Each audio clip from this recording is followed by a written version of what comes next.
Give me the loot. Machine Gun Funk. Warning. We all love Warning. Ready to Die. One More Chance. My man Jesus Flavor, One More Chance.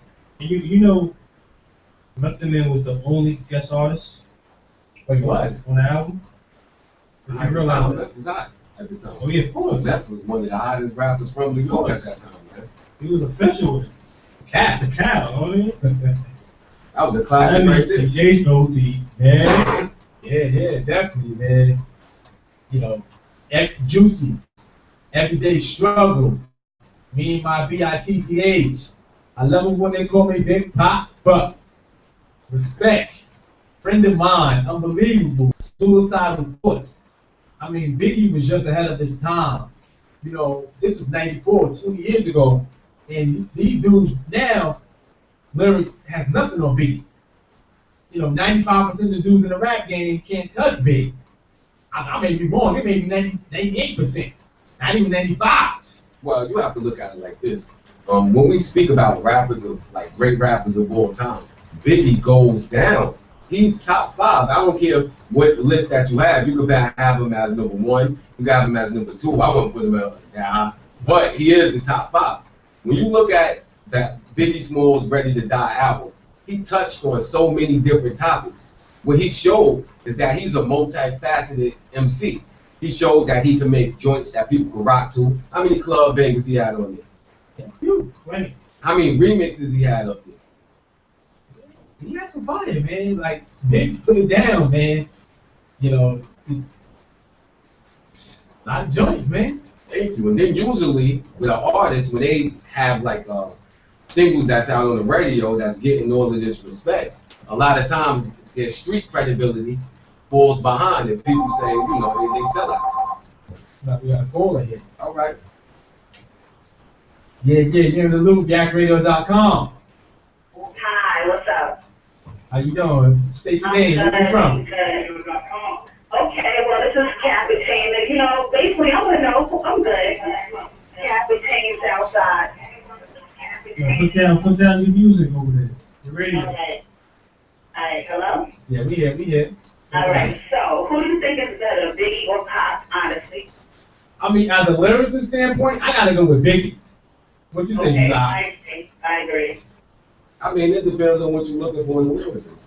Biggie definitely had that hard stuff that thugs like.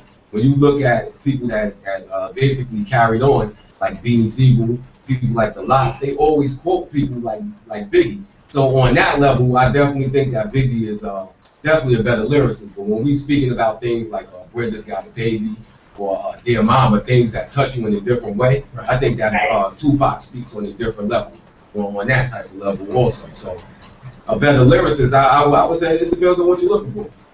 All right, and what about female artists?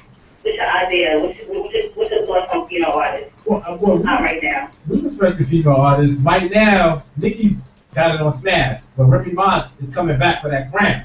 It seems like, Basically. you know, but I still think one of the greatest of all time, I gotta go back to Eve, as a lyricist standpoint, Eve, MC Light, you know, take it back like, you know, all the way back to then. Okay. All right. What would you say? Hold on. Think about Lil Kim? Huh? I'm just saying, you gonna figure out about Lil Kim? I'm talking to you. I mean, Kim, she was all right. You know what I mean? She was Kim was cool. hot, man. You fucking Kim was hot. Kim was hot. You front right now, right? I mean, Fire. I fuck with Kim, but she ain't fuck with the people that we just named on a lyrical standpoint. I don't think. You know, she had a nice low style in the flow. I'm not gonna take it away from her, but Right. as a lyricist, she's not touching Remy Ma or Eve or MC Light. Remy Ma, she just murdered that Bobby Smurder remix. Oh, I heard it was crazy. It was crazy. Bananas. But shout out to Kim though. You know, we got love for you, Kim. Don't take it personal. Okay. So let me ask you, Shout out to my what husband, Pierre. Absolutely. Shout him out. Shout out to my husband, Pierre. Shout out to my artist, Soletta from Roosevelt, Exit 21, Holla. Shout out to my boy, Bradley, and I'm out. All right, no doubt. Thanks for the shout out. Shout out to the pimp. Bye.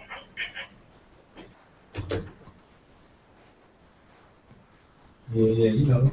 well, you know, that's the voice of the people, man. That's the type of stuff they They want to know. That's a definitely good question. You know, I think you ask 100 different people who they think is better between Tupac and Biggie, you're gonna get what 50. You know, half people may say Tupac, half of the people may say Biggie. It can go either way. What you like, you know? Definitely go either way. Jigs, what's your take on that? As far as what? Biggie or Pac? Of course, I gotta go with Biggie all day, man. I really didn't start listening to Tupac until like late 98, 99. You know what I mean? Okay, we We got got another caller. Hold on. Yeah. Welcome to Interlude Radio, yakradio.com. State your name, where you from. Where? That's cool, man. New York. Oh, Port Knox. Shout out to the Port Knox. What's your question?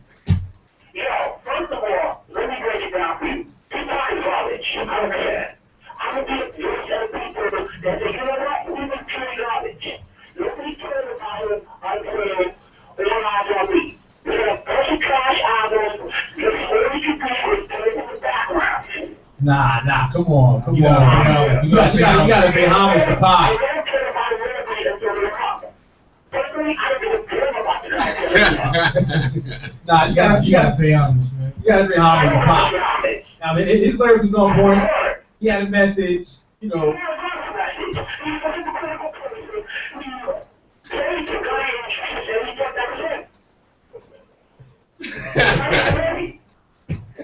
Come on, man. So you're gonna deny the impact that Tupac Shakur had on the rap industry. That's what you're gonna sit up here and do. Wow. I can't agree with that. Hold on. You said, oh. Wow. Pac had some joints. I think you gotta go back and listen to them. You gotta go back to the Mars My album. Belly album? Classic. All Eyes on Me. The classic.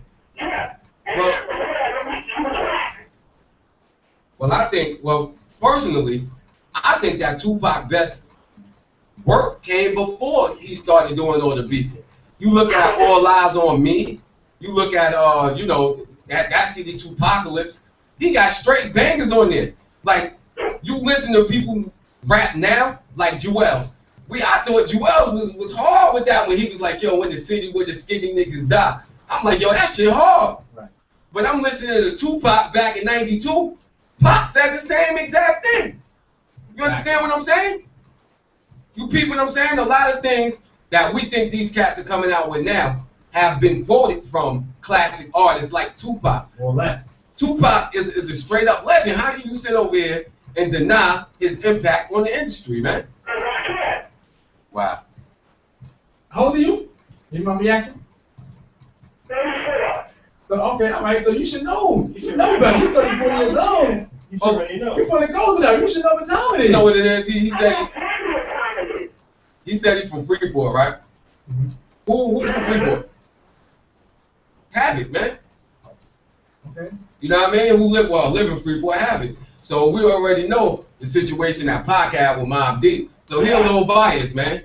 We can't really take what he's saying. He live in the same place that Pac was coming at. Some of these cats.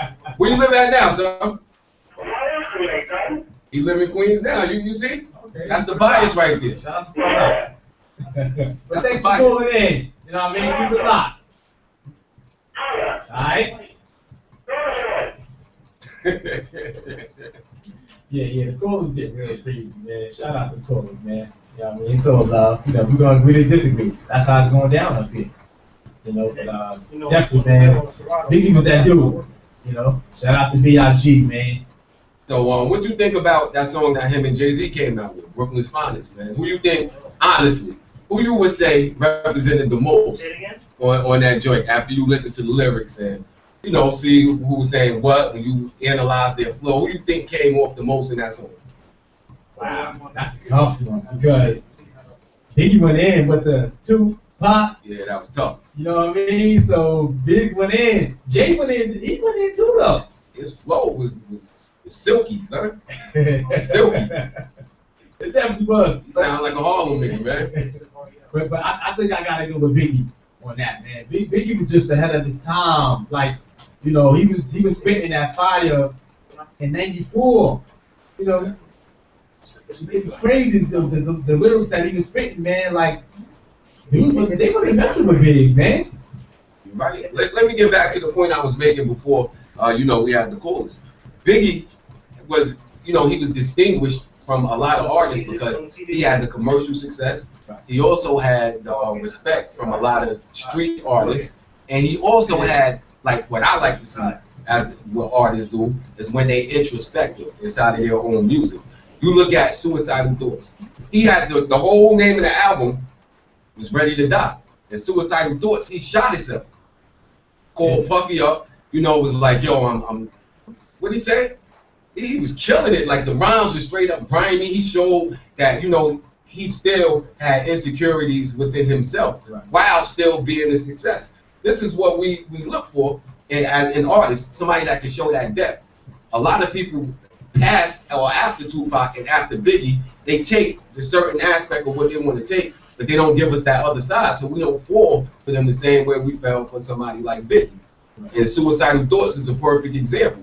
He shot himself at the end, and we was like, oh man, heard his body fall. He said, you heard Puffy in the background, like, nah, big, calm down. And then he opened, Life After Death. After, with the ambulance coming, like I like stuff like that. That's genius right there, man. Exactly. It's genius. And a lot of cats, they don't do that nowadays, man. They just make an album just to be made just because they signed a deal. But Biggie, like you said, he ended up with one joint and led it to the next. And that album, that Life After Death album, the double CD, man, we ain't even gonna talk about that. Because that's another classic in its own.